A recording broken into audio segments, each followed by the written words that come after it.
नमस्कार दोस्तों, मैं हूँ कृति सिंह और आप देख रहे हैं मेरा YouTube channel law easy notes. Law को समझना हो गया है इजी।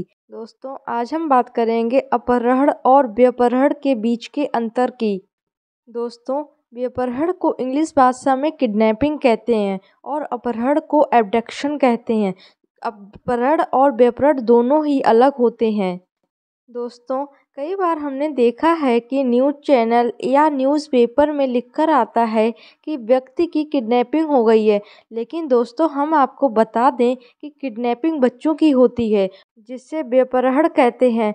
अपहरण यानी कि एब्डक्शन वयस्क लोगों का होता है, जिनकी उम्र 18 वर्ष से ऊपर की हो, जो बालिग हो, उनका अपहरण होता है। दोस्तों, हम आपको बता दें कि अपहरण और व्यपहरण दोनों ही मानव शरीर के खिलाफ अपराध होते हैं। जैसे मानव शरीर के खिलाफ मर्डर होता है या उसको चोट पहुंचाना होता है या किसी भी प्रकार का अपराध होता है, ठीक वैसे ही अपहरण और व्यपहरण भी होते हैं। दोस्तों, किडनैपिंग वह होती है जो किसी व्यक्ति के द्वारा नाबालिग को उसकी माँ बाप की संरक्षता से बलपूर्वक या बहला फुसलाकर या धोखे से दूर किया जाता है, तो वहाँ पर किडनैपिंग का अपराध गठित हो जाता है। दोस्तों, किडनैपिंग के अपराध के लिए यह जरूरी नहीं होता है कि बच्चों की सहमति है या नहीं, क्योंकि नाबालिग की सहमति मान नहीं होती है। नाबालिग को यह समझ नहीं होती है कि उसके लिए क्या सही है और क्या गलत है।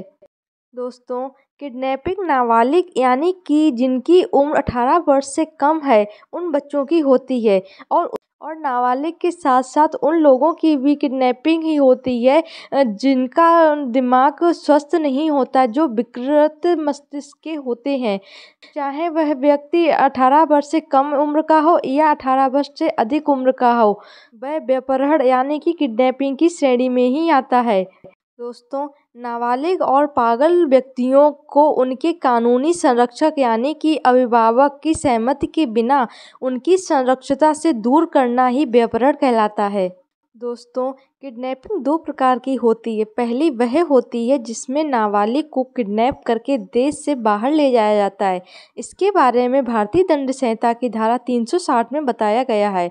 और दूसरी वह होती है जिसमें नाबालिग को बहला फुसलाकर अपने माता पिता से या वह व्यक्ति जिसके पास नाबालिग की संरक्षता होती है कि बिना सहमति से और बिना किसी कानूनी अधिकार के दूर ले जाया जाता है। इसके बारे में भारतीय दंड संहिता की धारा 361 में बताया गया है। दोस्तों, बच्चों की किडनैपिंग फिरौती के लिए या उनको विकलांग बनाकर भीख मंगवाने के लिए या फिर किसी से बदला लेने के लिए की जा सकती है। जो लोग नाबालिग की किडनैपिंग भीख मंगवाने के लिए करते हैं, ऐसे लोग अगर दोषी पाए जाते हैं तो उनके लिए भारतीय दंड संहिता की धारा 363 के उपखंड 1 में 10 साल की सजा और जुर्माना का प्रावधान किया गया है। दोस्तों, भारतीय दंड संहिता की धारा 362 में अपहरण को परिभाषित किया गया है। इसके अनुसार कहा गया है कि जो व्यक्ति किसी दूसरे व्यक्ति को बलपूर्वक, कपटपूर्वक या धोखे से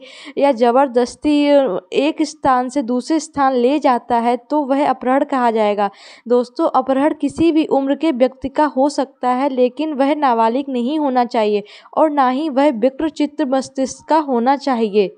दोस्तों, अपहरण का अपराध निरंतर चलने वाली प्रक्रिया होती है। जब तक वह व्यक्ति अपने संरक्षक के पास वापस नहीं लौट आता है, तब तक यह अपराध कंटिन्यू चलता रहता है। दोस्तों, अपहरण का अपराध व्यक्ति की इच्छा के विरुद्ध गठित किया जाता है। यदि कोई व्यक्ति अपनी इच्छा से किसी दूसरे के साथ चला जाता है तो वह अपहरण नहीं कहा जाएगा।